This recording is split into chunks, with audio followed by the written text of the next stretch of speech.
Hello दोस्तों, शिक्षा villa के यूट्यूब चैनल में मैं एक बार फिर से आप सभी का स्वागत करता हूं। हमारे इस चैनल के माध्यम से हम आपको ऑनलाइन क्लासेस, कंप्लीट कोर्स के साथ और लास्ट में कुछ इम्पॉर्टेंट एमसीक्यूज़ भी प्रोवाइड कराएंगे, जिससे एग्ज़ाम में आपको बहुत ही हेल्प होगी। तो दोस्तों, आज का हमारा वीडियो मुग़ल साम्राज्य को डेडिकेटेड होगा। तो चलिए पढ़ते हैं मुग़ल साम्राज्य और उनके शासकों के बारे में।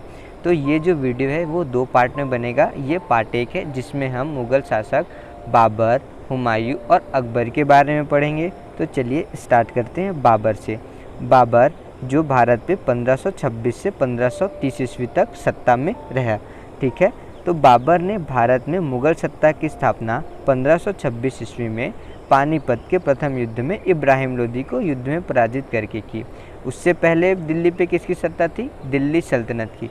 तो एग्ज़ाम में ये क्वेश्चन भी पूछा जाता है कि दिल्ली सल्तनत के अंतिम शासक कौन थे? तो लोदी वंश के इब्राहिम लोदी, जिनको बाबर ने हराया और दिल्ली पे अपनी सत्ता स्थापित की।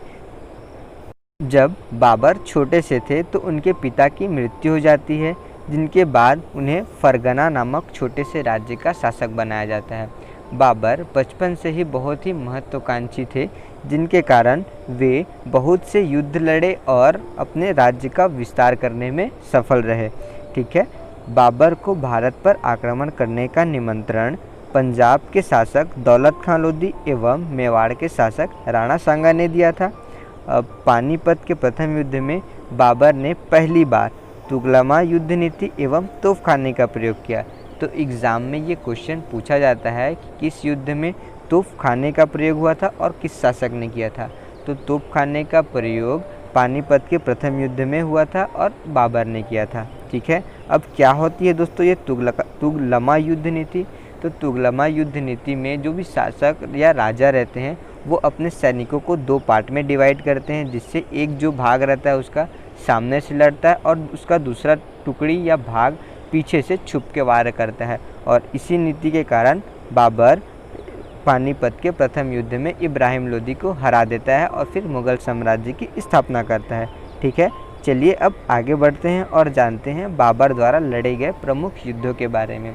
तो बाबर द्वारा ये महत्वपूर्ण 4 युद्ध लड़े गए थे, जो एग्ज़ाम पॉइंट ऑफ व्यू से बहुत ही महत्वपूर्ण है। तो आप इन सारे पॉइंट को अच्छे से ध्यान रखिएगा। जैसे पहला युद्ध लड़ा था बाबर ने, पानीपत का प्रथम युद्ध, जो हुआ था इब्राहिम लोदी एवं बाबर के बीच में। कब? 21 अप्रैल 1526 ईस्वी में।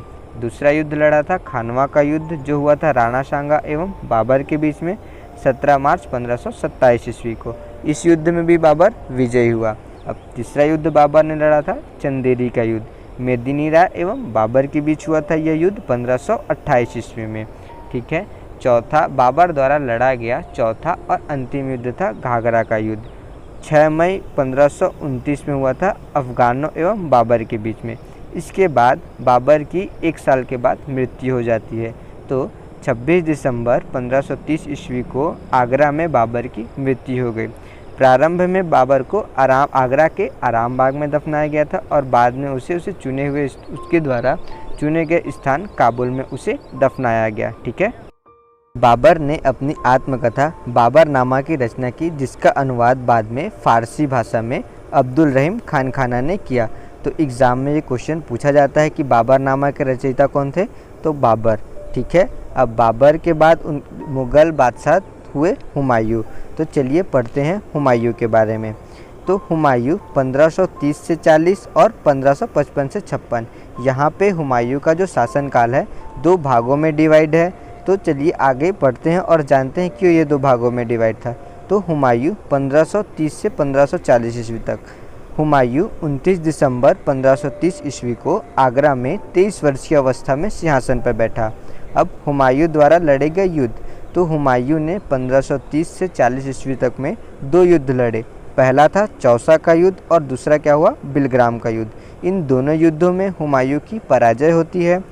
तो चौसा का युद्ध जो हुआ था 25 जून 1539 ईस्वी को शेर खां और हुमायूं के बीच हुआ था, और इस युद्ध को जीतने के बाद शेर खां ने शेर शाह की उपाधि धारण की। और बिलग्राम का युद्ध हुआ था 17 मई 1540 ईस्वी को, और किनके बीच हुआ था? शेर खां और हुमायूं। इस युद्ध में भी शेर खां विजयी होता है और हुमायूं की पराजय होती है। उसके बाद दिल्ली की सत्ता सूर्यवंश के हाथों में चली जाती है। ठीक है, तो उसको हम आगे पढ़ेंगे, अभी सिर्फ हुमायूं के बारे में ही जानेंगे। इन दोनों युद्धों में पराजय के पश्चात हुमायूं सिंध चला गया। हुमायूं ने 1541 ईस्वी में हमीदा बानो बेगम से निकाह किया और कालांतर में इसी हमीदा बानो बेगम से अकबर जैसे महान सम्राट का जन्म हुआ। ठीक है, अब एक बार और हुमायूं आया 1555 से 1556 ईस्वी तक दिल्ली की सत्ता पे।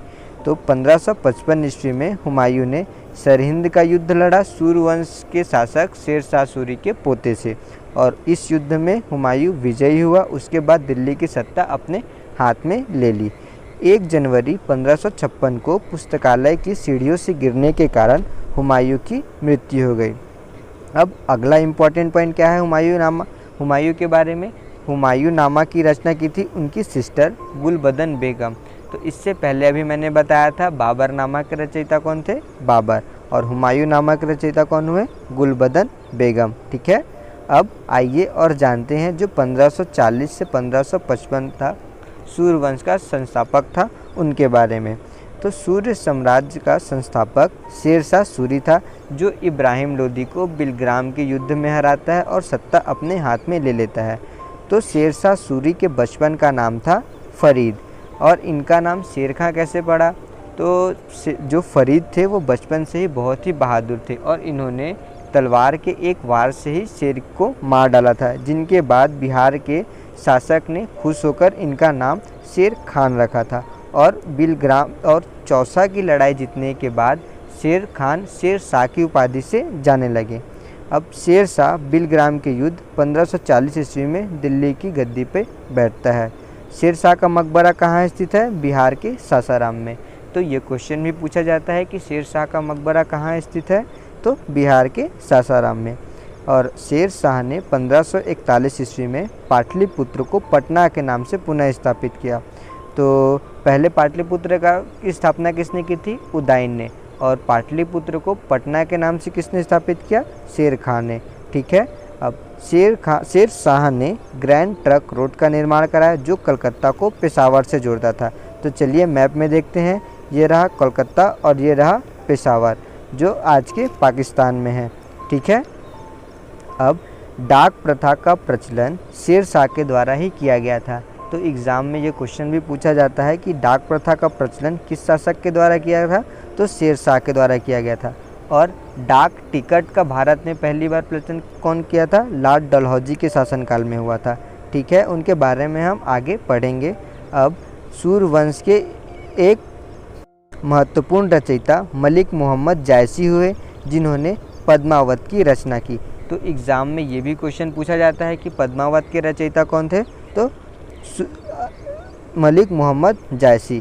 ठीक है, अब आगे पढ़ते हैं और जानते हैं अकबर के बारे में। अकबर 1556 से 1605 ईस्वी तक। सम्राट अकबर का जन्म 15 अक्टूबर को हमीदा बानो बेगम के गर्भ से अमरकोट के राणा वीर साल के महल में हुआ। अकबर जलालुद्दीन मोहम्मद अकबर बादशाही गाजी की उपाधि से राज सिंहासन पर बैठा। बैरम खां, जो कि 1556 से 1560 ईस्वी तक अकबर का संरक्षक रहा।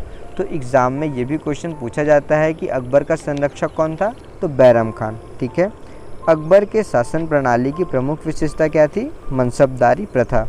तो क्या होती है मनसबदारी प्रथा, कि सैनिकों को रैंक में बांटना और उसी के अनुसार उनको वेतन देना। ठीक है, अब आगे बढ़ते हैं और जानते हैं अकबर के शासनकाल में हुए युद्धों के बारे में। तो अकबर के शासनकाल में 2 इम्पॉर्टेंट युद्ध हुए जो एग्ज़ाम पॉइंट ऑफ व्यू से इम्पॉर्टेंट है। पहला पानीपत की दूसरी लड़ाई हुई थी 5 नवंबर 1556 को अकबर और हेमू के बीच में। इस युद्ध का नेतृत्व किया था बैरम खान ने। और दूसरा हल्दी घाटी का युद्ध जो हुआ था 18 जून 1576 ईस्वी को मेवाड़ के शासक महाराणा प्रताप और अकबर के बीच में। ठीक है, और इस युद्ध में मुगल सेना का नेतृत्व किसने किया था, मान सिंह ने। इन दोनों युद्ध में अकबर की विजय होती है। ठीक है, तो आप ना मुगल साम्राज्य में हुए युद्धों को अच्छे से ध्यान रखिएगा, क्योंकि एग्ज़ाम पॉइंट ऑफ व्यू से ये बहुत ही इम्पोर्टेंट है। ओके, अब अकबर ने एक दीन इलाही नामक धर्म की स्थापना की थी। जिसको स्वीकार करने वाला प्रथम और अंतिम हिंदू शासक कौन था? बीरबल। चलिए आगे बढ़ते हैं और जानते हैं अकबर के स्थापत्य कला की महत्वपूर्ण कृतियों के बारे में। तो अकबर के काल में दिल्ली में हुमायूं का मकबरा, आगरा का लाल किला, फतेहपुर सीकरी में शीश महल, दीवाने खास, पंचमहल, बुलंद दरवाज़ा, जोधाबाई का महल, इबादत खाना, इलाहाबाद का किला और लाहौर का किले का निर्माण हुआ। ठीक है। अब बुलंद दरवाज़ा अकबर द्वारा गुजरात विजय प्राप्त करने की स्मृति में बनाया गया था। ठीक है। गुजरात विजय के दौरान ही अकबर ने सबसे पहले समुद्र देखा और सर्वप्रथम पुर्तगालियों से भी मिलता है। अब आगे बढ़ते हैं और जानते हैं अकबर के शासनकाल में कुछ हुए महत्वपूर्ण कार्यों के बारे में। तो सबसे पहला है दास प्रथा का अंत। 1562 में किया था अकबर ने और जजिया कर को समाप्त किया था 1564 ईस्वी में। अपनी राजधानी आगरा से फतेहपुर स्थानांतरित की थी 1571 ईस्वी में। इबादत खाने की स्थापना की थी 1575 ईस्वी में और दीन इलाही धर्म की स्थापना की थी 1582 ईस्वी में। ठीक है। इसमें इबादत खाना एक ऐसा भवन था जहाँ पे किसी भी धर्म के लोग जाके अपने धर्म का पालन कर सकते थे। ठीक है। अकबर के दरबार को सुशोभित करने वाले 9 रत्न, जिनमें क्रम से हैं बीरबल, अबुल फजल, टोडरमल, भगवान दास, तानसेन, मानसिंह, अब्दुल रहीम, खान खाना, मुल्ला दो प्याजा और हकीम हुकाम। ओके। अब बीरबल के बचपन का नाम महेश दास था। तो एग्ज़ाम पॉइंट ऑफ व्यू से ये भी इम्पोर्टेंट है कि बीरबल के बचपन का क्या नाम था? महेश दास। संगीत सम्राट तानसेन अकबर के दरबार के प्रमुख संगीतकार थे, जिन्हें अकबर ने कंठाभरण वाणी विलास की उपाधि दे रखी थी। ओके। टोडरमल अकबर का वित्त मंत्री था। तो एग्ज़ाम में ये क्वेश्चन पूछा जाता है कि अकबर का वित्त मंत्री कौन था दोस्तों? तो वे थे टोडरमल। अब आगे बढ़ते हैं और जानते हैं कुछ अन्य महत्वपूर्ण बिंदु, जिनमें पहला है अकबर की मृत्यु 16 अक्टूबर 1605 को हो गई। एग्ज़ाम में ये क्वेश्चन भी पूछा जाता है कि अकबर की मृत्यु कब हुई थी? तो 16 अक्टूबर 1605। इसे आगरा के निकट सिकंदरा में दफनाया गया और अकबर के काल को ही हिंदी साहित्य का स्वर्णकाल भी कहा जाता है। अब अगला इम्पॉर्टेंट पॉइंट क्या है? मुग़लों की राज की भाषा क्या थी? तो दोस्तों मुग़लों की राज की भाषा थी फ़ारसी। और इसी के साथ हमारा मुग़ल साम्राज्य का भाग 1 समाप्त होता है। अगर आपको इस वीडियो की PDF चाहिए तो आप हमसे टेलीग्राम के थ्रू जुड़ सकते हैं, ताकि हम आपको वहां पे इस वीडियो की PDF प्रोवाइड कर सकें। और आप हमारे फेसबुक और इंस्टा इन सारे सोशल मीडिया ID से भी जुड़ सकते हैं। इनकी लिंक मैं डिस्क्रिप्शन में प्रोवाइड कर दूंगा। ठीक है। अगर आपको मेरा वीडियो पसंद आता है तो हमारे चैनल को लाइक करें, शेयर करें और सब्सक्राइब करें। और वीडियो की नोटिफिकेशन सबसे पहले पाने के लिए बेल आइकन ज़रूर दबाएँ। Thank you.